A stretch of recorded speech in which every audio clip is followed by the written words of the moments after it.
সাতটা। আর আমরা এই ঋষি নদীর পাশে বসে রয়েছি। আমাদের সমস্ত সদস্যরাই এখানে আশপাশে ছড়িয়ে ছিটিয়ে রয়েছে। আর এখানকার পরিবেশ এক কথায় মায়াবী এক পরিবেশ। ঠান্ডা একেবারে নেই বললেই চলে, হালকা পাতলা জামা গায়ে দিলেই চলছে। আর আমাদের ঠিক সামনে দিয়েই বয়ে চলেছে ঋষি নদী এবং অভূতপূর্ব তার শব্দ।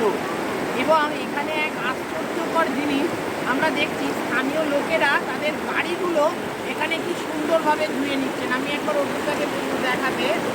দেখুন, এরা এই গাড়িগুলোকে এই জলের মধ্যেই সুন্দরভাবে ধুয়ে নিচ্ছে। আমরা এটা অনেকক্ষণ বসে বসে লক্ষ্য করছিলাম এবং দূরে একজনরা বনফায়ার করছেন। আমরা সবেমাত্র আজকেই ঢুকেছি এখানে। কাল সারা রাত আমরা ট্রেন জার্নি করেছি, সেই কারণে আর আমাদের সামর্থ্য ছিল না আজকে বনফায়ার করার। আমরা অন্যদিন করবার চেষ্টা করবো।